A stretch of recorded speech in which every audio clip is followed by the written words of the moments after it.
Clip number 190۔ اس clip میں آپ قرآن پاک کی سورہ نساء کی آیت نمبر 64 سے 65 تک کی تلاوت، ترجمہ اور تفسیر قرآن صراط الجنان سنیں گے۔ بسم اللہ الرحمن الرحیم۔ ترجمہ، اللہ کے نام سے شروع جو نہایت مہربان رحمت والا ہے۔ وما ارسلنا من رسول الا ليطاع باذن الله ولو انهم اذ ظلموا انفسهم جاءوك فاستغفروا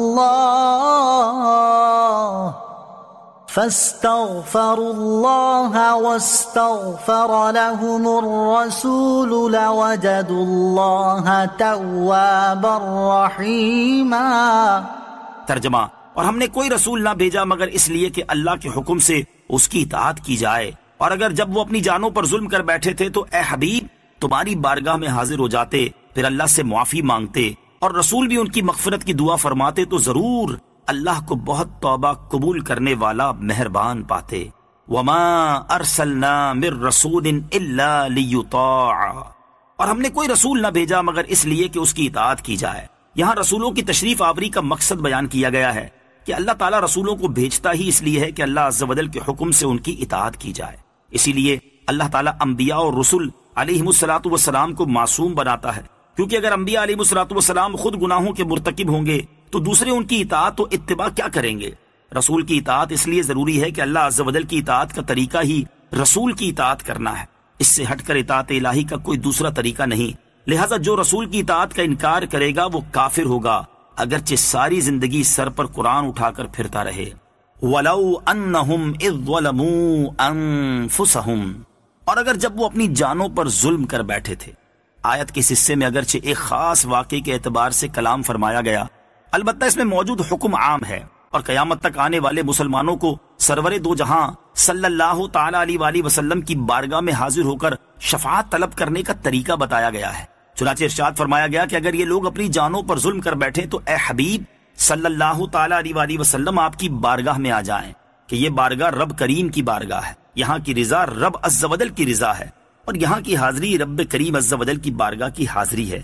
یہاں آئیں اور اپنے گناہوں کی معافی طلب کرنے کے لیے ساتھ حبیب رب العالمین صلی اللہ تعالی علیہ وسلم کی بارگاہ میں بھی شفاعت کے لیے عرض کریں، اور نبی مکرم صلی اللہ تعالی علیہ وسلم ان کے لیے سفارش فرما دیں، تو ان لوگوں پر اللہ عز و جل کی رحمت و مغفرت کی بارشیں برسنا شروع ہو جائیں گی، اور اس پاک بارگاہ میں آ کر یہ خود بھی گناہوں سے پاک ہو جائیں گے۔ فلا وربك لا يؤمنون حتى يحكموك فيما شجر بينهم ثم لا يجدوا في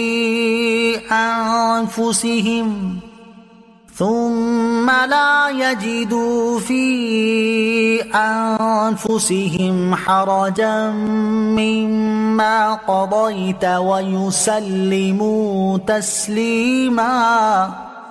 ترجمہ، تو اے حبیب تمہارے رب کی قسم یہ لوگ مسلمان نہ ہوں گے جب تک اپنے آپس کے جھگڑے میں تمہیں حاکم نہ بنا لیں، پھر جو کچھ تم حکم فرما دو اپنے دلوں میں اس سے کوئی رکاوٹ نہ پائیں اور اچھی طرح دل سے مان لیں۔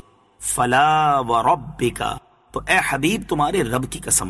اس آیت کا شان نزول یہ ہے کہ اہل مدینہ پہاڑ سے آنے والے پانی سے باغوں میں آب پاشی کرتے تھے۔ وہاں ایک انصاری کا حضرت زبیر رضی اللہ تعالیٰ عنہ سے جھگڑا ہوا کہ کون پہلے اپنے کھیت کو پانی دے گا۔ یہ معاملہ حبیب کریم علیہ الصلوۃ والسلام کے حضور پیش کیا گیا۔ سرکار مدینہ صلی اللہ تعالی علیہ وسلم نے ارشاد فرمایا، اے زبیر تم اپنے باغ کو پانی دے کر اپنے پڑوسی کی طرف پانی چھوڑ دو۔ حضرت زبیر کو پہلے پانی کی اجازت اس لیے دی گئی کہ ان کا کھیت پہلے آتا تھا۔ اس کے باوجود سرکار دو عالم علیہ الصلوۃ والسلام نے انصاری کے ساتھ بھی احسان کرنے کا فرما دیا، لیکن مجموعی فیصلہ انصاری کو ناگوار گزرا اور اس کی زبان سے یہ کلمہ نکلا کہ زبیر آپ کے پھوپھی زاد بھائی ہیں۔